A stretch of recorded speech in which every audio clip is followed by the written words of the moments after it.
Afternoon, evening, ladies and gentlemen, boys and girls, children, and everybody of all ages, races, and places. I'm Bryson Carver.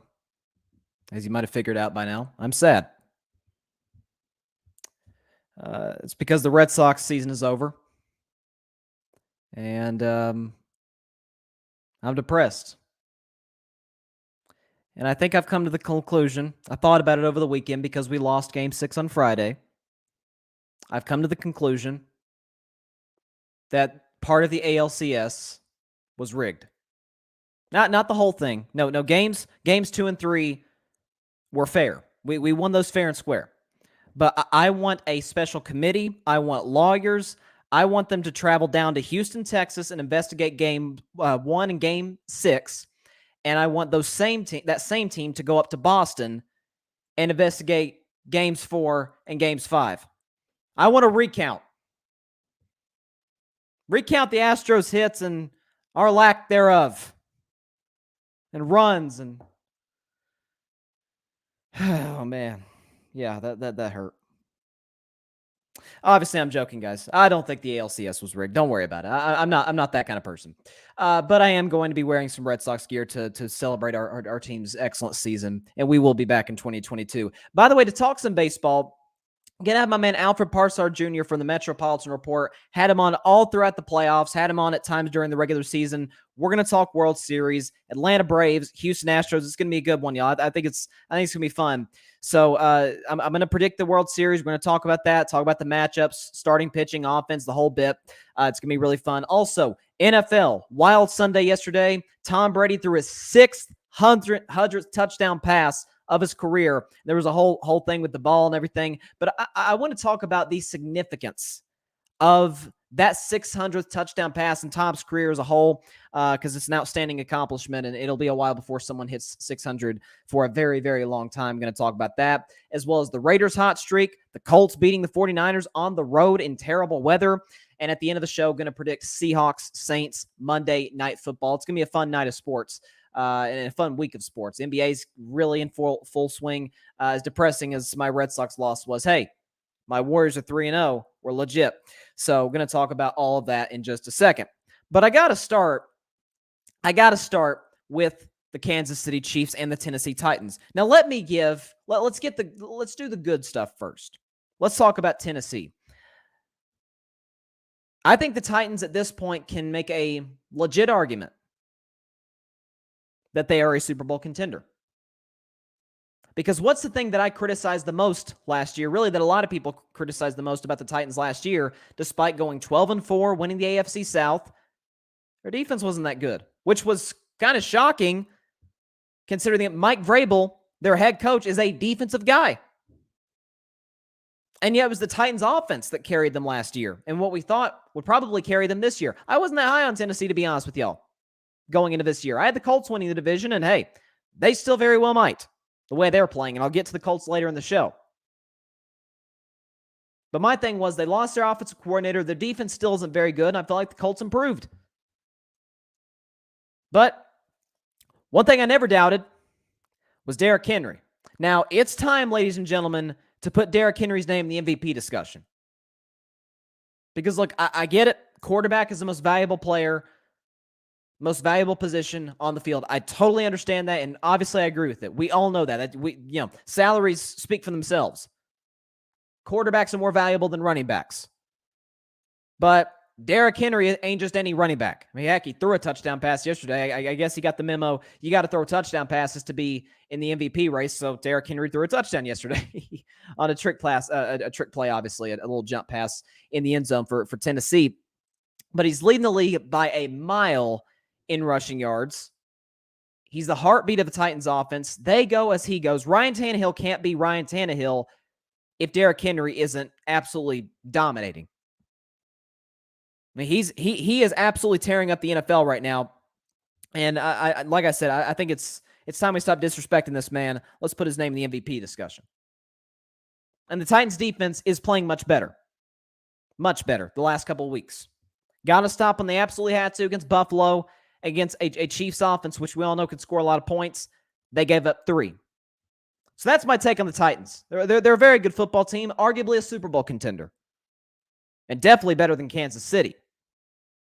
But now let me transition to Kansas City. Let's get to the fun part of this, because look, I didn't pick the Chiefs to win the AFC. I don't think that was necessarily a hot take. I mean, you had Buffalo, who I did pick to represent the AFC in the Super Bowl, and something I still think is a very real possibility. You have Baltimore. You had, teams like the Colts that got better. Even Tennessee might have been like somewhat of a wild card to maybe make a late run in January and February. There's plenty of candidates out there. But what was just, it's almost brought, not joy, but almost brought me I told you so about the Chiefs. We all know Patrick Mahomes is amazing, even though he hasn't been playing like that recently. We know Andy Reid's one of the greatest offensive coaches of all time. We know Travis Kelce at his best is the best tight end in football. Tyreek Hill's probably the fastest player in football. Offensive line got better. But here's the thing about Kansas City, and there's a few things, but let's just talk about this season. Let's start by talking about the 2021 Kansas City Chiefs, who are now 3-4, and 2 games out of first place in their division going into the last week of October. Yeah, who's all that coming? Not me, not anybody, really. But the problem with Kansas City, and I talked about this in week 2 after they lost to Baltimore, their defense is garbage. It is awful. Okay, I don't care that their best pass rusher is out. Like, you can't be this bad, and we're supposed to respect you as a Super Bowl contender. It's the Janet Jackson song I talk about all the time. What have you done for me lately? Who have the Chiefs beaten this year? Who have they beaten? Baker Mayfield? Congratulations. Took a comeback to beat him. You beat Philadelphia? Yeah, a lot of teams have. Dallas has, and Vegas did yesterday. Tampa Bay. Yeah, the good teams beat Philadelphia. That's what you're kind of supposed to do. Last week, Washington, Taylor Heineke, not impressed, to be honest with you. Now, I know this isn't college where you got to have a certain strength of schedule or whatever to get in the playoff. I know that. But this is going to translate later in the season. Who are their losses to? Baltimore, Super Bowl contender. Chargers, borderline Super Bowl contender. Okay? You're looking at Buffalo, absolutely a Super Bowl contender. In my view, the front runner in the AFC. And yesterday, Tennessee, at the very least, a playoff team. All their losses have come to either Super Bowl contenders or fringe Super Bowl contenders. Don't give me Cleveland. Their quarterback is what's holding them back. That's their issue. Okay, that's Cleveland's issue. We talked about that on Thursday and Friday, and we'll talk about it as the season goes on, I'm sure. Matter of fact, I'm certain of it. But with Kansas City, their defense is bad. We already knew that. Now their quarterback's playing bad. And if your quarterback is playing terribly and your defense is among one of the worst in football, you're going to have a bad season. You're not a playoff team. They're not a good running team. Receivers are struggling to get open. Mahomes is making awful throws. Just uncharacteristic. I know Mahomes has always played a little bit loosey-goosey, but, I mean, even yesterday, he was making some horrendous throws. Terrible. And so you look at that. And so Grady brings up a good point here that I was going to address. So I'll let Grady lead me into it. He says Pat Mahomes has a Super Bowl hangover. Look at the way he's playing. He's playing like he's looking behind his shoulder, worrying he's about to get hit by a truck. Possibly. I mean, that's how he played, obviously, in Super Bowl 55, which I don't blame him. Look, he was running for his life the whole game. JPP and Shaq Barrett and everybody was getting after, and Ndamukong Suh, everybody's getting after Pat Mahomes. Grady says teams have seen what Tampa did and is just playing Pat Mahomes smarter. Guy's getting his own head, though. He can and will overcome it. Needs to get back to the Steph Curry fearless mentality. And some have compared Pat Mahomes to Steph Curry. I don't know. Maybe it's because they've got a certain flair, certain style play that they play with. I don't know. Maybe it's because their dads were athletes. But the thing with Mahomes and with the Chiefs as a whole, and we should have detected this. We should have detected this. My bad, ladies and gentlemen. Look back. Exclude Brady teams. Brady teams are an exception to just about every rule known to man in the game of football. Take out Tom Brady teams. Look at the last decade as far as teams that have not won the Super Bowl, lost the Super Bowl. What has happened? Look at the San Francisco 49ers, right? They lost to the Ravens in Super Bowl 47. What happened? They went back to the NFC Championship game the next year, and they made the playoffs one time since then. You look at the Denver Broncos. Now, Denver did win a Super Bowl a couple years later, so maybe they're an exception. It is Peyton Manning and a great defense. You can exclude them from the rule. How about Seattle when they lost to New England? They haven't been back to the NFC Championship game since. And they were like kind of the last quote-unquote Kansas City. We're like, oh, that's the next dynasty. It's like, hold on. I'll get to that point later, but they've won one Super Bowl. Look at Carolina. Carolina lost to Denver in Super Bowl 50. They've been to the playoffs one time since. Look at Atlanta. Their epic collapse against New England that's, we all know about, 28-3. They've been to the playoffs one time since then. Look at the Rams. Rams lost to New England. Loaded roster, comes back the next year, missed the playoffs. San Francisco loses to Kansas City. The next year, they missed the playoffs. So there's a recurring pattern of this, not necessarily Super Bowl winning teams, although a team hasn't went back-to-back in almost 20 years, but usually the team that wins the Super Bowl comes back, has a good year, and they have sustained success over the course of the next few seasons. The team that loses the Super Bowl often takes a pretty drastic fall. Why? I don't know. I don't know why. I can't tell you. But that's the issue. And the last point I want to make is this, and I want to drive this home, is I talked about this on my show. We were just a podcast-only show before we even went live. When last offseason, 2020, obviously right in the height of the pandemic, you had Chiefs players that were talking about, I think it was Frank Clark, their best pass rusher, talking about not the old LeBron Miami quote, right? Not one, not two, not three, not four, not five, not. I'm like, wait, hold on a minute. Tyreek Hill's talking about we're going to win like 10 straight Super Bowls. I'm like, that's not how it works in the NFL. It's just not how it works. It is a week-to-week league. Look at the Baltimore Ravens. Baltimore loses their opener against the Raiders. They go on a 5-game winning streak. People talking about, are they the best team in football? And yesterday they got clobbered at home by the Bengals. It's a week-to-week process more than any other sport. Baseball, basketball, any college sport. The NFL, you got to bring your A game every single week. That goes for coaches, players, organizations as a whole. And so you hear Chiefs players after they had won Super Bowl 54 talking about this. I'm like, wait, but hold on just a second. This is season by season. Tom Brady, the greatest player in league history, what does he always say? His favorite Super Bowl ring. A reporter once asked him, they said, Tom, what's your favorite ring? He said, the next one. Here Tom Brady sits with 7 rings. All he's looking at is 8. He's looking at 8 right now. That's all he cares about. Kansas City's looking down the road to ring 7 and ring. I'm like, time out. And I also got to go after the media a little bit because the media said dynasty. This is the next dynasty. I'm like, are we going to do this every time a team wins a championship?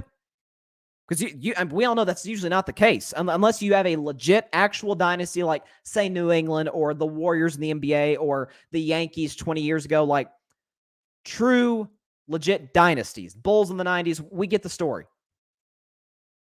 Kansas City wins 1 Super Bowl, and their dynasty, they're going to win, 6 of the next 10 Super Bowls. This is a salary cap league. Remember that. Guys are going to get expensive. Guys are going to get older. So can the GM, who's very good, Brett Veach, very good general manager, can he continue to draft well? How long's Andy Reid going to be there? Like, this stuff matters. I think he will, but can Mahomes live up to his contract? I think he will, but look, that's always a question. And so you got to be smart about not just anointing teams before they really earned it. They're talking last year before the Tampa Bay Super Bowl when Kansas City got smoked, as we all know, 31-9. People are like, okay, if they win this, are they on pace to have the greatest dynasty in NFL history? I'm like, huh? This is not hindsight. You can go look back at what I said at that time and a couple off seasons ago. Slow down. You got to slow down on this. So in some ways, I'm surprised by the Chiefs, at least downfall this season. I'm not saying they're done, but are they a good football team? No. Are they an average football team, like I said a couple weeks ago? No, I was probably wrong on that. Right now, they're a bad football team. They haven't beaten any teams with any credibility, and the teams they played that are respected, they've either gotten clobbered or they've kind of blown it. Like that Chargers loss, they blew it. Baltimore, they blew it. You have Buffalo and Tennessee just smoked them. So they got to be better. I mean, that Buffalo loss too is at home, so that can't happen. Got a lot more football to talk about, but I want to bring a good friend of the show, good friend of mine personally, to talk about the World Series. He is the host of the Metropolitan Report, and he is going to talk about the World Series with me. Would you please welcome once again Alfred Parsard Jr. Carving it up. How you doing, my man? I'm doing all right. The Atlanta Braves shocking the world. We're going to get into that, no question about it. Actually, you know what? Why don't we go ahead and start with the Braves? A division rival of y'all's. We're talking about the NL East. The NL East is the NL East, the worst division in all of baseball. And what do you know? The team that won it is 4 wins away from being champions. It's crazy how baseball works, man. So let's talk about the NLCS a little bit. Dodgers obviously fell in 6 games to me, and this is not to take any credit away from Atlanta because I know they lost Acuna in, I think it was June, torn ACL, done for the year. But to be fair, the Dodgers, Scherzer was scratched for Game 6 with an arm issue. Kershaw was knocked out of the playoffs before it even started. Mookie dealt with injuries this season. Joe Kelly got hurt. I think it was in Game 5. So they were dealing with a lot of injuries, and there's only so many bodies you can have. I always talk about next man up. Well, there's only so many men that you can, ask to step up. What was your reaction to the series, and were you surprised? I was surprised because I came on this program and I said to your entire audience that the Braves had no chance to beat the Dodgers. Apparently that was not the case. I think if Max Scherzer didn't get hurt and he was able to start Game 6, maybe the outcome would have been a bit different, but I'm surprised this Braves team making a run. In 1969, they called my Mets the Miracle Mets when they won the World Series. This might be the bombastic Braves or something to that effect. Nice. So that's what I'm going to refer to them as, the bombastic Braves. And like you said, no Ronald Acuna. Your star player is injured. Freddie Freeman is not. I mean, yeah, it's Freddie Freeman, but he's not playing the MVP caliber of baseball that he did last season. So I mean, if they win this World Series, it's a great story for sports. They're a Cinderella story, in my view. And then of course, look who they play: the evil guys,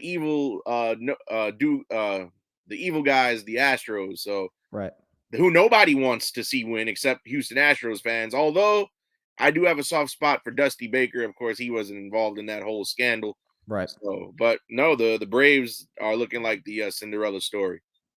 And look, I'm going to the audience out there. I am going to predict the World Series. I'm sure you will as well. It goes without saying. You just said it. I've echoed it in the show. Nobody's rooting for the Astros. I mean, we got a Yankee fan in here, John Rivera, Fan Perspective Podcast. He says, "What's up, guys? Let's go Braves." I think everybody outside of Texas is an Atlanta Braves fan for a week. So, but I think it's you bring up Dusty Baker, and let's talk a little bit about the ALCS, which was tough for me personally as a Red Sox fan to see a team just go ice cold through games 4 through 6.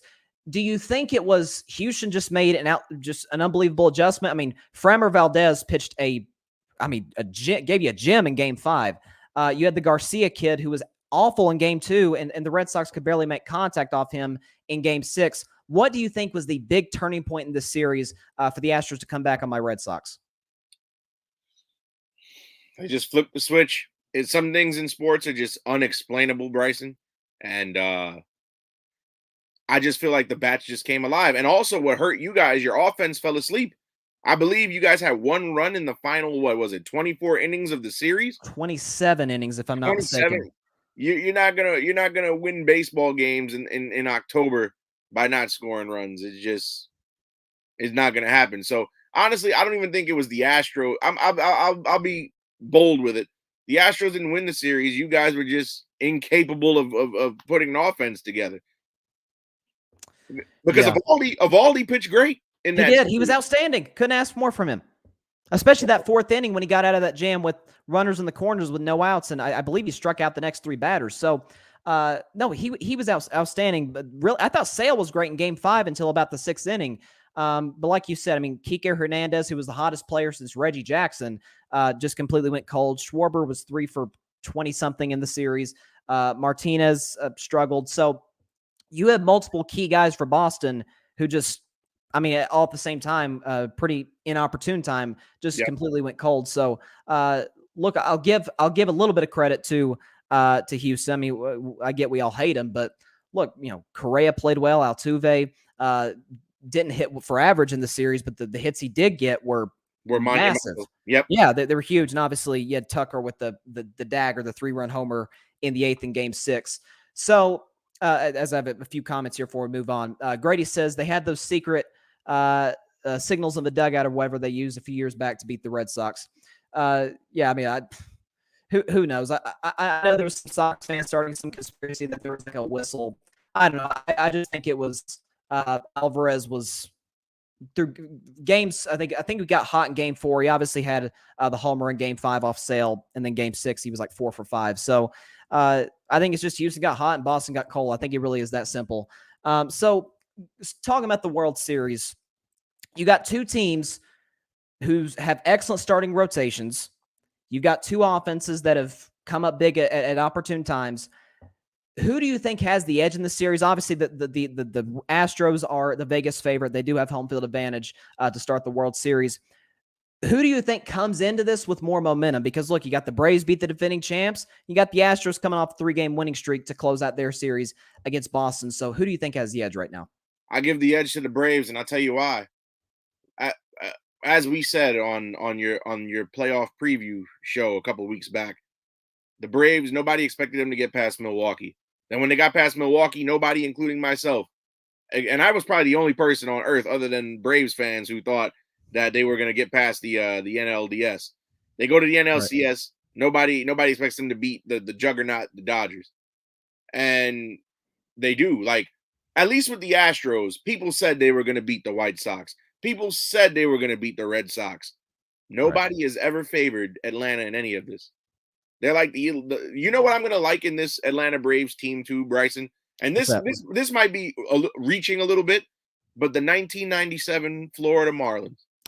Okay, I like the comparison. A team that, and mind you, this Atlanta Braves team, they've made the playoffs year after year after year after year. Whereas the Marlins were a bunch of upstarts thrown together and nobody even expected them to make a run. But that's what I like in them too. The team that nobody expected, series after series after series after series, nobody expected them to win, and here they are in the Fall Classic. So, the thing about the Astros are the favorite because, again, what is it? 3 World Series in 5 years. They have the pedigree, they have the reputation.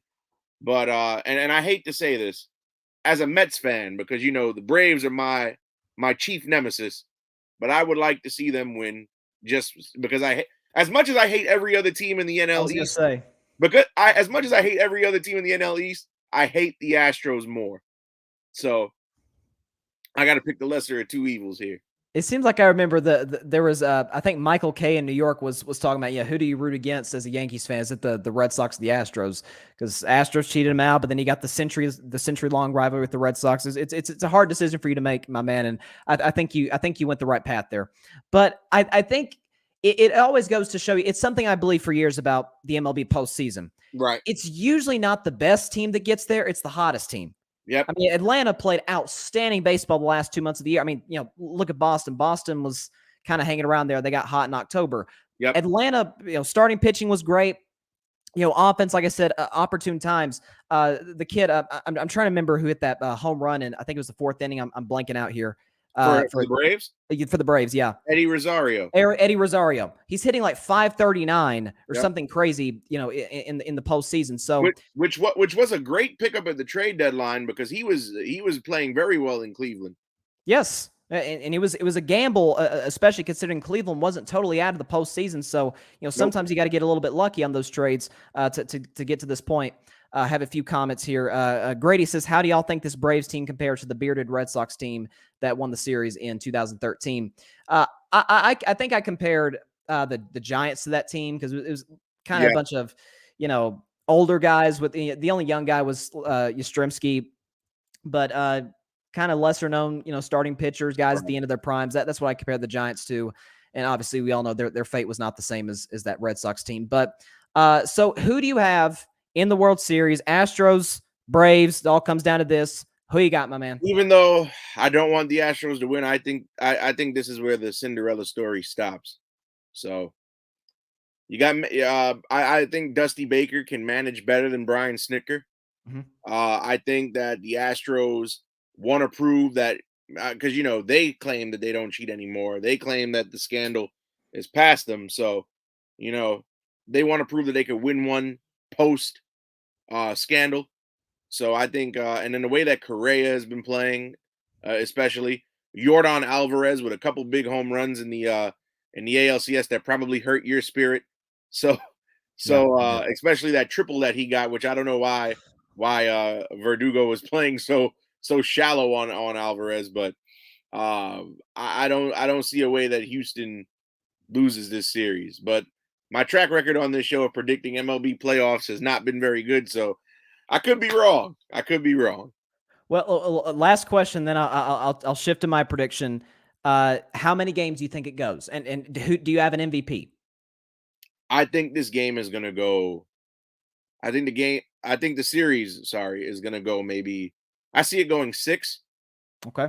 4-2 Houston. If Houston does win, I could either see Carlos Correa or Alex Bregman being the MVP. That's possible. That's possible. John agrees with you. He says, I hope they don't, but I think they're going to win.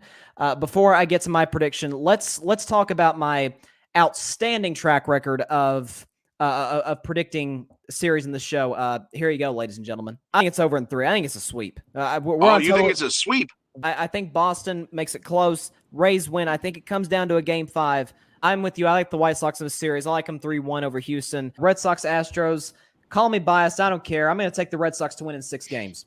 Dodgers, Giants, regardless of who advances, I've got the Dodgers or the Giants winning over the Braves in 6 games. In other words, take what I'm saying, ladies and gentlemen, with a grain of salt.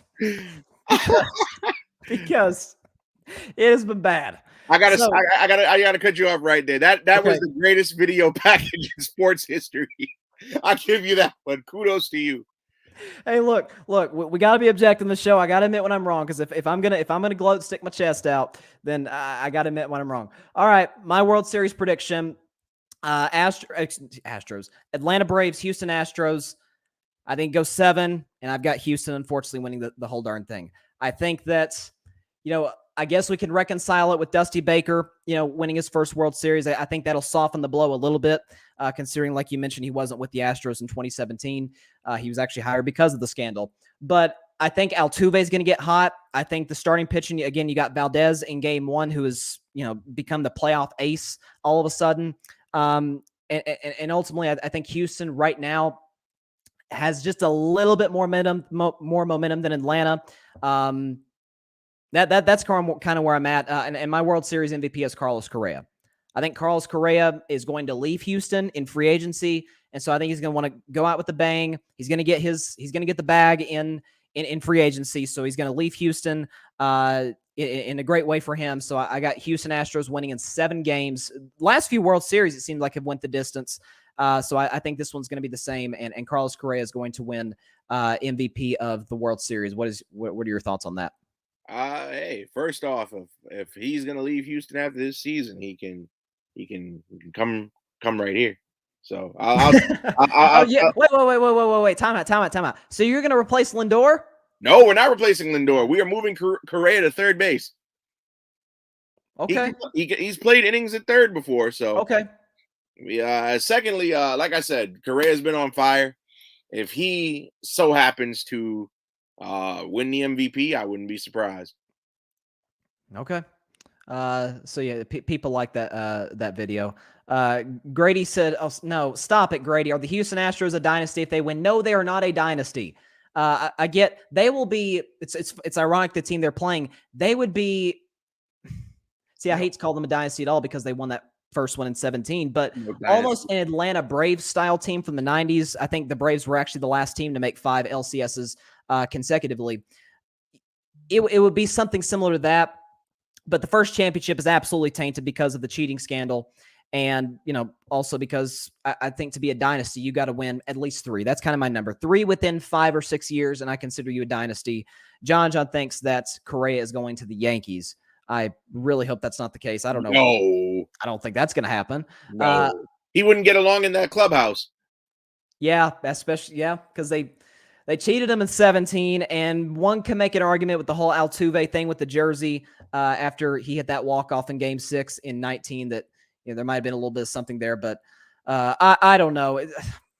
I really hope I'm wrong. I want Atlanta to win. I think everybody wants Atlanta to win, but I think Houston takes it in a decisive Game 7. I think it goes down the wire back and forth, and Carlos Correa wins MVP. So that's where I'm at. Alfred, I appreciate you coming on the show. Hopefully I can have you on a little bit throughout the World Series if it is able to go to a possible Game 7. Maybe we could get you on later in the week or next week. Let's do it. If it does go to Game 7, Game 7 would be next week. Wednesday would be the last game. So, hey, man, you're on quite frequently, so all you got to do is just let me know, and I'd love to talk more baseball with you. Yes, sir. Absolutely. Hey, I appreciate you coming on the show, man. All right. Not a problem, Bryson. Take care. You too. That was Alfred Parsard Jr., my man from the Metropolitan Report. Always a great guest on the show. Look, he makes a lot of good points, about the Atlanta Braves. Look, Milwaukee was, I picked Milwaukee. I think a lot of people did, to Alfred's credit, he did pick the Braves to win that series. This is kind of a team of destiny of sorts. You're talking about guys like, Freddie Freeman, who, like he mentioned, was nowhere near what he was in 2020 when he won National League MVP. You're talking about guys like Ozzie Albies, and they're missing Ozuna, who's out with injury. Charlie Morton, though, who's going to start Game 1, has been outstanding. We do have a little bit, I wouldn't say breaking news, but important news regarding the World Series that came in about 30 minutes ago, that Lance McCullers will also be out for this series. For the World Series against Atlanta. He was out of the ALCS, so that's another arm that the Astros are going to miss. So, we'll see where they go with the rotation. Trying to look at the Game 2 starters. They have not been announced as of yet. Usually it's kind of a day-to-day thing, depending on how each game goes in the playoffs, because, look, we all know they're managed very differently than the regular season. So it's going to be a fun World Series. Wish my Red Sox were in it, but hey, I won't be salty. We had a good season. All right, let's talk a little bit more football. Let's shift to Tom Brady for a little bit. We talk about him a lot in this show. Tom Brady yesterday threw his 600th touchdown pass. Obviously, he's the first to ever do that. He's the first ever to do a lot of things. But he threw his 600th touchdown pass, and he had the whole thing with Mike Evans caught the touchdown, and he had no idea that it was Brady's 600th TD pass. And so he celebrates. He hands the ball to a fan in the front row stands at Raymond James Stadium.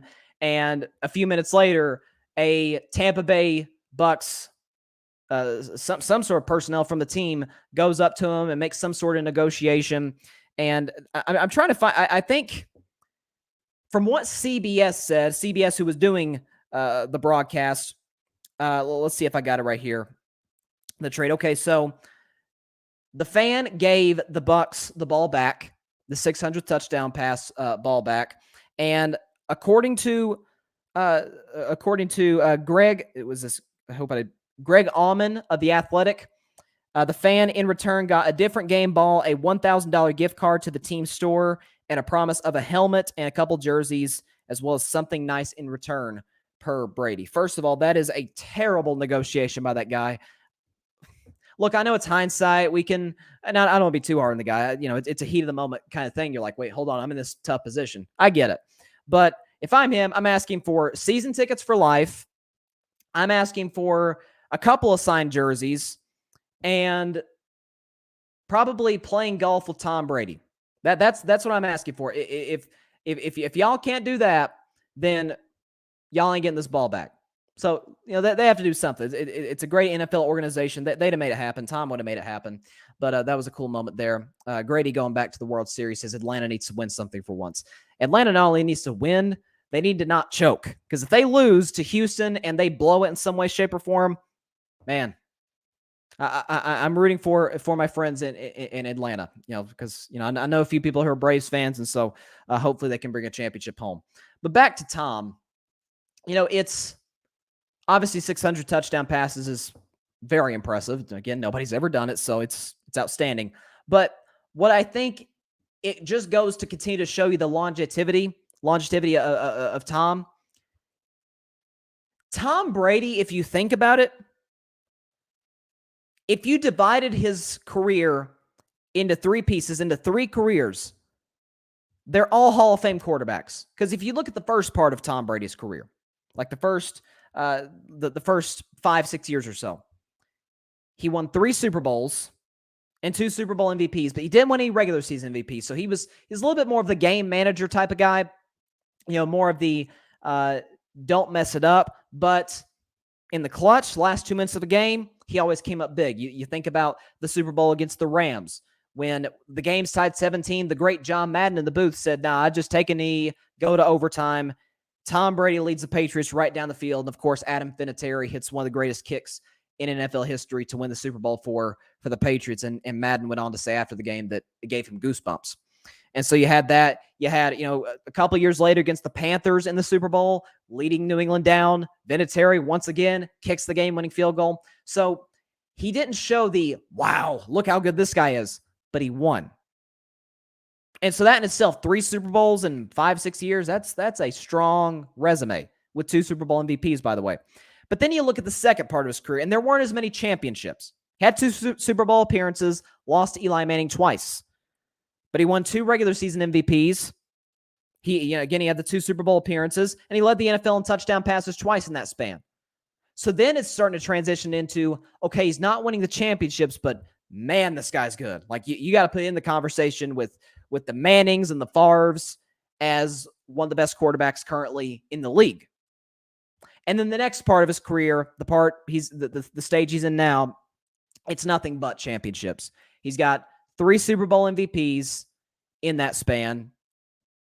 He's got 4 championships, and he's got a regular season MVP that he won at the age of 40.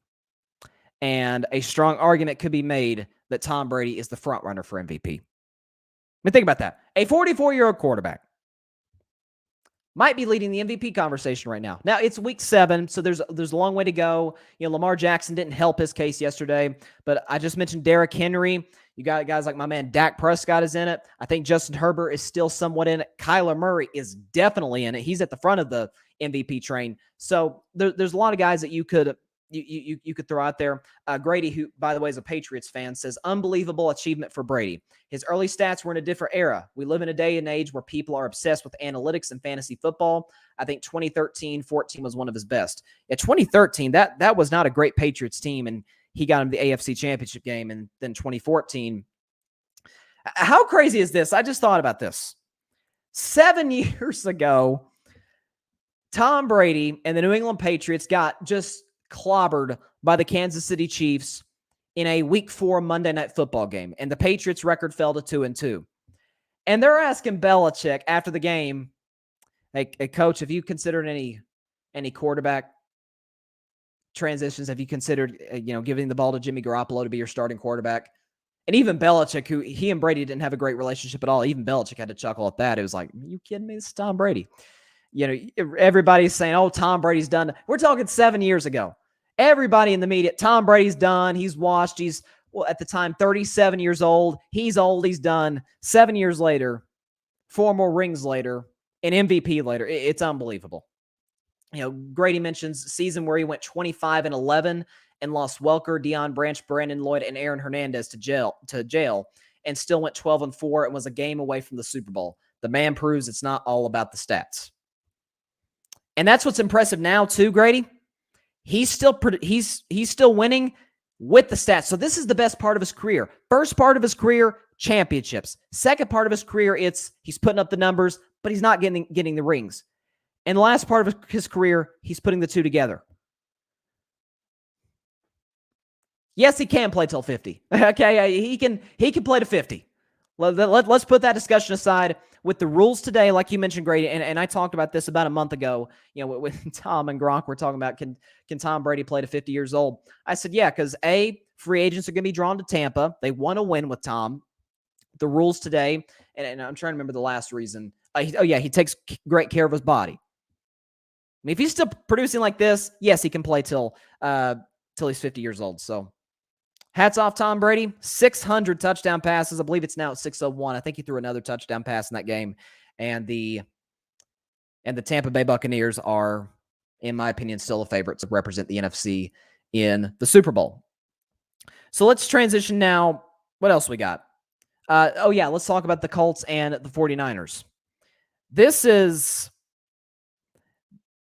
almost feels like a story of in two organizations going different directions right now. Because with the Colts, and y'all know I've never been a Carson Wentz guy at all. I think I was critical of his turnovers. I was critical of the fact, can he lead a team? Teammates in Philly seem to like Nick Foles more, and Nick Foles is not even close to as talented as Carson Wentz. But Nick Foles is the guy who won the Super Bowl. A year later, when Wentz got hurt again, Wentz took his team to the Super Bowl. By the way, notice I mentioned that Wentz got hurt. Yeah, he does that a lot. Inconsistency. But I figured I picked the Colts to win the division because I'm like, look, if Frank Reich, the head coach of the Colts, can't save Carson Wentz's career, then nobody can. Because Carson Wentz had the best year of his career in 2017, where he could have won MVP had he not gotten injured, when Frank Reich was his offensive coordinator in Philly. So you pair those two back together, and Carson Wentz has thrown one interception, 11 touchdowns, 1 pick in the last few games. Like, he's been great. He's been excellent. I talked about that game against Baltimore when Lamar Jackson had one of the greatest games that any quarterback has ever played. When you look at the numbers on that Monday night game, Carson Wentz played great. I mean, he was outstanding. Threw for like 379, a few touchdown passes, didn't turn the ball over. Like, Carson played well enough to win. It's just the Colts defense couldn't get stops for, against a great player, which Lamar is. But you're talking about Indianapolis, and I want people to understand how impressive that their win last night was.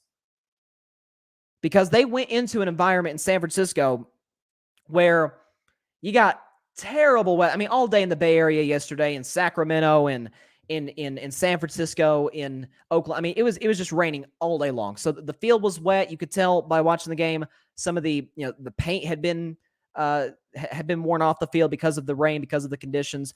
And the Colts, who are a dome team, like Lucas Oil Stadium, that's an indoor stadium, and they go into this crappy weather and physically dominate the 49ers.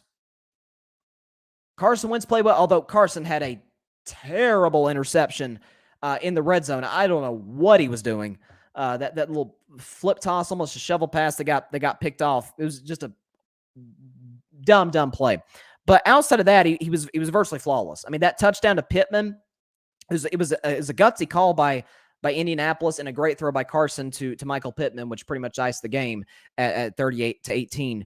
But then you look at the 49ers perspective and their side of things. It's starting to get a little bit, how do I say this? It's starting a little bit murky, and I think it's fair to start questioning the people running the Niners, because they keep going back and forth as to who their quarterback is on any given week. Are we ready to commit to Trey Lance? Is Jimmy Garoppolo still our guy? Like, they keep going back and forth. I mean, Kyle Shanahan even said after the game, they asked him about who the starting quarterback is. If Garoppolo is going to be the starter, he said, I guess. Like, I guess? Like, you sure? I mean, there's a level of uncertainty there. And so the Niners have lost 4 straight games. They lost this one at home, again, to a dome team. Garoppolo was terrible. Trey Lance is not ready to play. I think Trey is going to be excellent. I love Trey Lance out of North Dakota State. Loved him in the draft. I think he's going to have the best career of the quarterbacks coming out from the 2021 draft class. But is he in the right spot? I mean, Kyle Shanahan has a losing record in his career, and Jimmy Garoppolo, you don't know what you're getting on a production basis and on a health basis. Is he available week to week? I mean, he was yesterday. He was terrible. I mean, you don't know what you're getting from Jimmy Garoppolo on a game-to-game basis. So that's where I'm at. Grady says Carson might be playing his way into the long-term future for the Colts. Got to give him credit. He's had his moments this season in spite of all the injuries. He has. And look, that was my thing is he's paired up with Frank Reich now. Surely now he can turn it around. And He got off to a slow start in training camp and in the first few games of the season, but he's played excellent football as of late. I got to give credit where credit's due. And look, when you look at the Colts right now, you look at their schedule, consider they're in a bad division. AFC South's probably the worst division in football. They got the Titans, which is going to be a really good game next week. They got the Jets. They should win that. Jaguars, they should win. Bills, that's a loss. Bucks, that's a loss. But then they got Houston, New England. Arizona's a tough one. Raiders a tough one. Jacksonville. So their schedule isn't a piece of cake. I mean, they got three. I counted 3 Super Bowl contenders, teams that I think can legitimately contend. Arizona, who I'll talk about briefly, is legit. You're talking about Tampa Bay, defending champs. We all know what they represent, Tom Brady. And then you got the Buffalo Bills, who are absolutely a Super Bowl contender, you know, how they played on both sides of the football, and Josh Allen, how he's played. So the Colts are going to have to win some of these teeter-totter games. Like Tampa Bay, the good news for Indianapolis is that's a home game. So that's going to be a rowdy fan base. Colts have a great fan base out there in Indianapolis, so they'll be ready to go. But you got to win a couple of those. Arizona, Tampa, Buffalo. If you could find a way to take 2 of 3. And look, again, Carson's playing better week after week after week. So if you can continue to do that, hey, not saying the Colts will be a Super Bowl contender, but they'll continue to build in the right direction. And look, let's be honest right now. Frank Reich is a better coach than Kyle Shanahan. He just is. There's no question about it. I mean, his first year he gets to Indianapolis, they go 1-5 through the first 6 games. And from that point on, they won 9 of their last 10, made the playoffs, and won a playoff game. Andrew Luck retires out of nowhere, weeks before the season starts. And the Colts, up until the last couple weeks of the season, were in the playoff chase. You look at last year with Phillip Rivers, age 40, by the way, in a pandemic season, you got the Colts to 11-5 into the playoffs.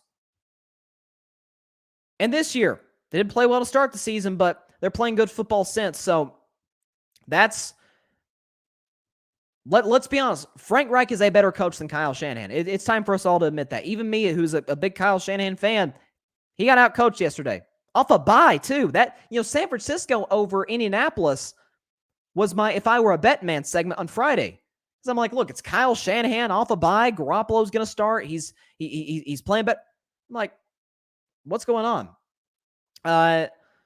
Grady says the Colts are a little better than my Pats. 53-14, baby, even against the Jets. I think that they could be duking it out for the final wild card potentially, maybe. And John Jones says Cincinnati's creeping up. Yes, they are. And I'll get to. I'm going to go ahead and get into the NFL just in general as far as the games that I haven't talked about. I will get to Cincinnati, man. They are playing excellent. So yeah, talked about Washington, the Packers. Washington's not going to make the playoffs. They're 3.5 games back of my Dallas Cowboys, as is the rest of the division. Taylor Heineke was, I don't want to say bad because it's Taylor Heineke. He's a nice player. He's a playmaker at times, right? He rolls around. He makes something out of nothing at times, which can hurt him occasionally. Look, the Packers were fine. Bad news, though, for Green Bay. And this came in about an hour before I went live. Davante Adams is out. He's on the COVID list. Now, the indications we're getting is that he's vaccinated. And so his time on the COVID list will be shorter than a guy who's unvaccinated, but we're not sure if he'll be ready for Thursday, which will be it's the best Thursday night game of the season so far without a question. You got Green Bay and Arizona. Man, I can't wait to predict that game on Thursday. That's going to be fun. Undefeated team versus 6-1 team. It's going to be a great football game, but Green Bay is going to be really hurting if they lose Davante. And just to show you how much Davante means to the Packers, the Vegas line for Thursday night's game was Cardinals -4.5. After the Davante Adams news, it's now -6. So Vegas is telling you Davante Adams is worth 1.5, which is a lot, especially for a receiver. I mean, that's borderline quarterback impact. And so for Aaron Rodgers, he'll probably have to find some way to beat Arizona and to chop up that great defense with the likes of Alan Lazard and Randall Cobb and Robert Tonyan. I mean, these aren't exactly household names now. Aaron Jones is going to have to step up in the running game. The offensive line is going to have to play well. But we got a long way for that one, but it's going to be fun. So Overall, good win for the Packers. Falcons-Dolphins. That was a good one. That was the best game yesterday between two bad teams. I don't think the Falcons are going to make the playoffs, even though they've won 3 straight. But I'll say this, though.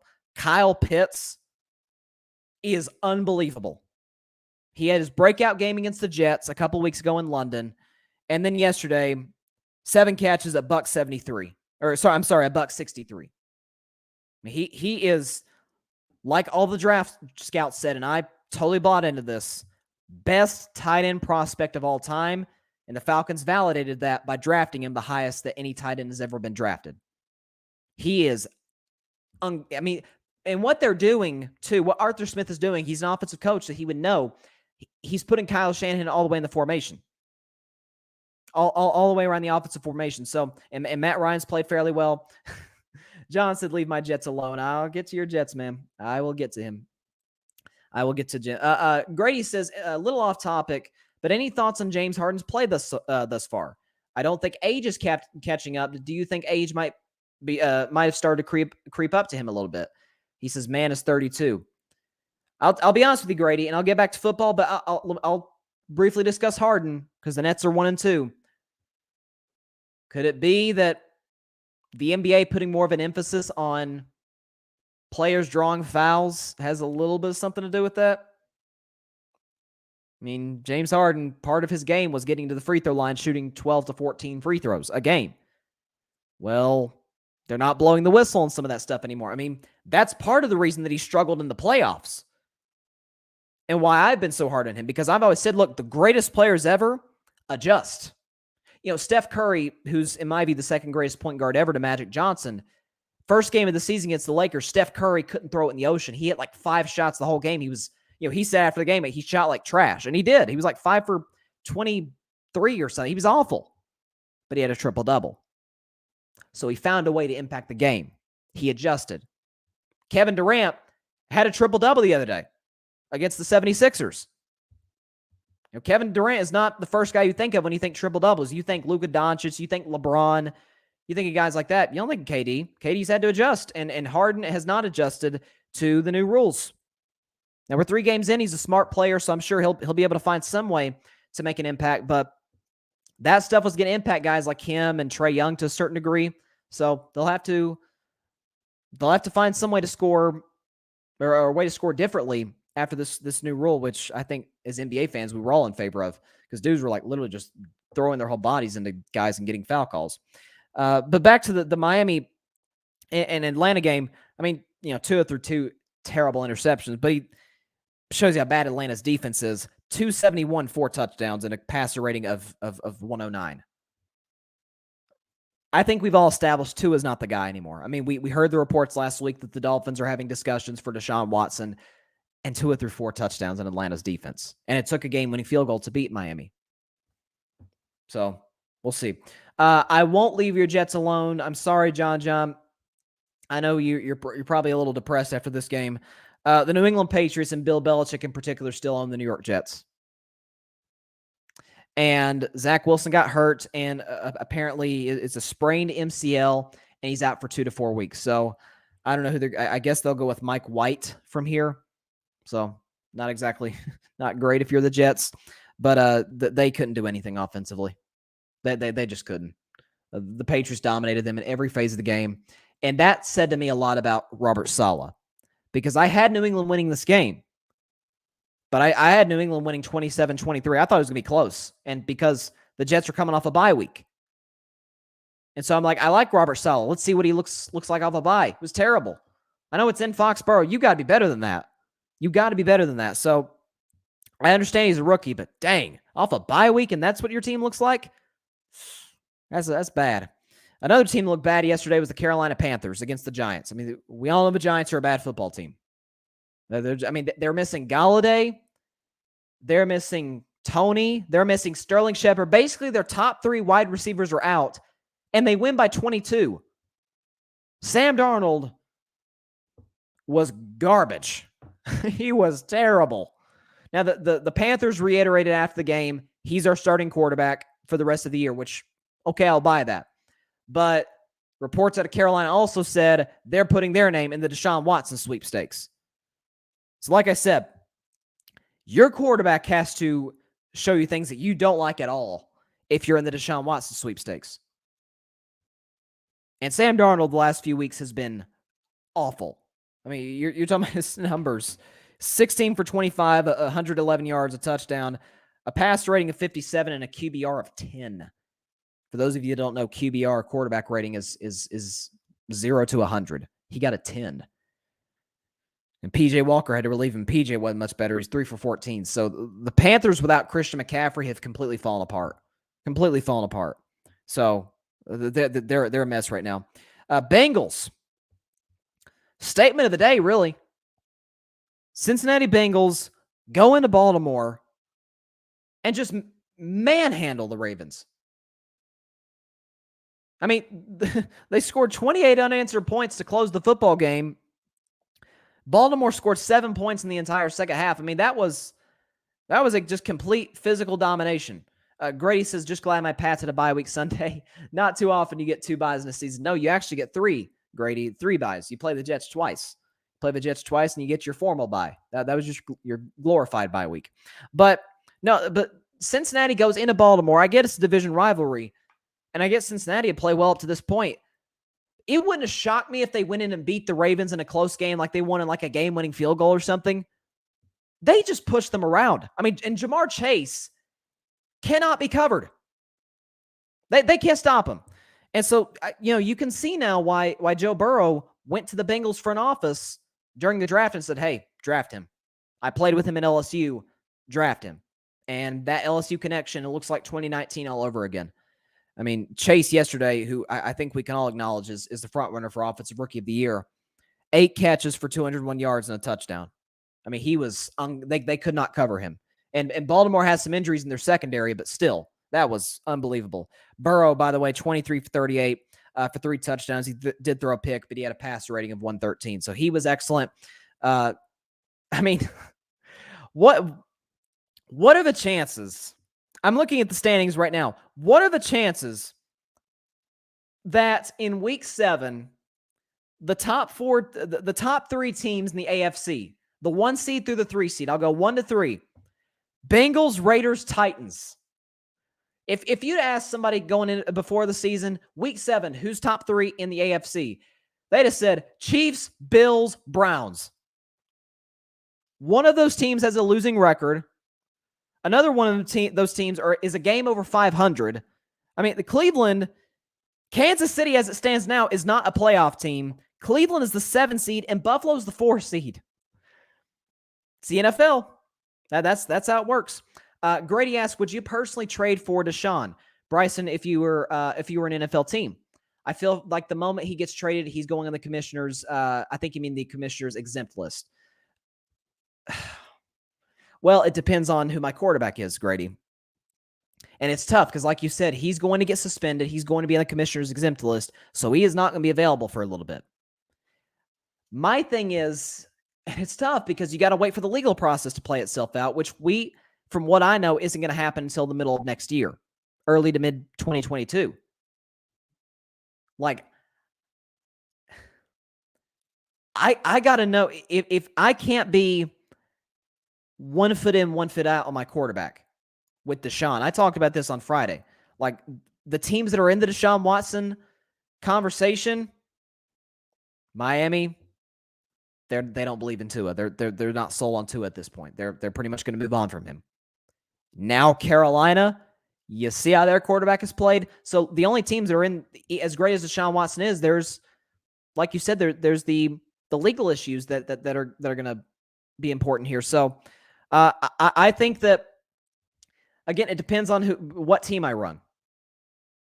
That's my answer to that question. But it's a tough scenario. It's a tough situation for a lot of NFL teams who want to make a deal for him.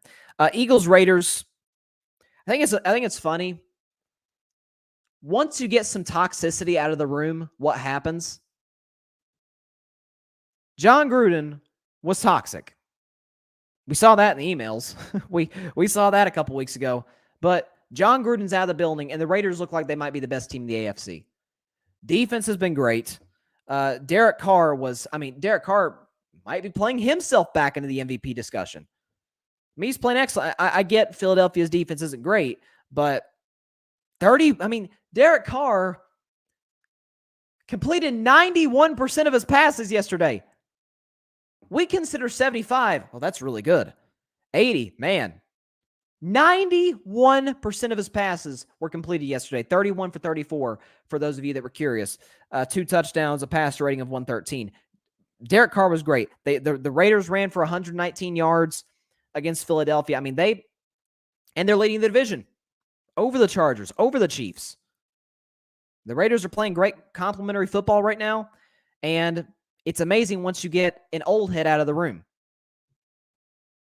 Now, that's what I said last week. John Gruden, his belief system doesn't fit in the NFL. It doesn't work. And it's funny, once you get him out, what the Raiders look like. I've always said value, not just in sports, but just in general, in life, value is most apparent when the person is not there. Like you talk about Dak last year with the Cowboys. Dak goes out and the Cowboys look like one of the worst teams in the NFL. Dak is back this year. They look like one of the best. You see the difference. John Gruden, for three and a quarter years as the Raiders head coach, mediocre. They won 4 games his first year, and then 7, and then 8. Like, mediocrity, middle of the pack. Now the Raiders are 5-2. It's amazing. With an interim head coach, Rich Bisaccia, who's never been a head coach in his life, who's a special teams guy. That says a lot. Rams-Lions was a lot closer than we all thought. I thought going into the game the line was a little bit crazy. I think the Vegas line was like -16 Rams. I'm like, look, the Lions are a bad team, but they played some close games at least. I mean, Matt Stafford, old team, kind of like Tom Brady against the Patriots. There's going to be a little bit of jitters there. And, still, though, Stafford played well, 28 for 41, 334, 3 touchdowns, and a passer rating of 117, QBR of 85. So close to perfect, but he played well. The Rams didn't run the ball that effectively. But look, credit to the Lions. They kept it close, but the horse is dead, and I'm going to continue to beat it, unfortunately.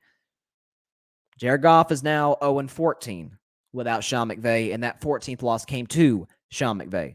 So, says a lot. Grady says, Gruden is looking like a Jeff Fisher with the Super Bowl from how the Raiders have been playing. Yeah. You think about Jeff Fisher with the Rams, and I don't think Jeff Fisher was necessarily rigid. I just don't think he was a very good team builder. That was his issue. He wasn't a good. He didn't detect personnel very well.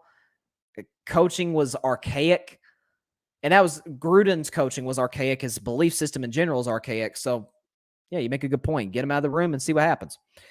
Let's see. Cardinals dominated the Texans. Not surprising at all. Arizona is legit. They're legit. They're 7-0, last undefeated team left. They're going to have a test on Thursday against Green Bay, but man, they look good. And then Bucks beat the Bears, talked about that, and Colts beat the Niners, talked about that. So here we go. Monday Night Football. Thus far this week in Week 7, I'm 9-3 on my picks, so pretty good. I've had a solid week. I'd like to get to double digits here. You got the New Orleans Saints and the Seattle Seahawks. Kickoff is at 8:15 Eastern, 5:15 Pacific time on ESPN. The line as it stands right now is Saints -5.5 on the road. You don't see that very often unless you got great team, bad team. And I don't think we look at the Saints as a great team. And Seattle without Russell Wilson is a bad team. I mean, they just are. I mean, Russell was keeping them afloat through many games this season. But you look at this game, but you look at the injuries for Seattle. Russ, obviously, out. Chris Carson, out. John Reed, Darrell Taylor, who had that scary injury on Sunday. I'm happy that he's even questionable after how that injury looked. But Taysom Hill's out for the Saints. You got some key guys missing defensively. So looking at this game, you're talking about 2 Super Bowl winning coaches, 2 coaches that have matched up twice in the playoffs, with Seattle winning both games at home. This game is in Seattle, and so I'll put up my prediction now. I think the Saints win this game by 11 points. I got the Saints 28-17. They do cover the spread. Here's why. Sean Payton, like most great coaches, is great off a bye. And so you're going into Seattle, a team that has virtually no momentum whatsoever, without their starting quarterback for the second straight game. I think that's what we're going to see tonight. I think the Saints are going to control the game. I think Alvin Kamara is going to have a big one today. Jameis Winston will play well. He may, in classic Jameis Winston fashion, he may have a turnover that we're kind of scratching our heads about that keeps Seattle in it for a while. But I think it's ultimately the Saints' running game. Add to it, the Seattle's defense is terrible.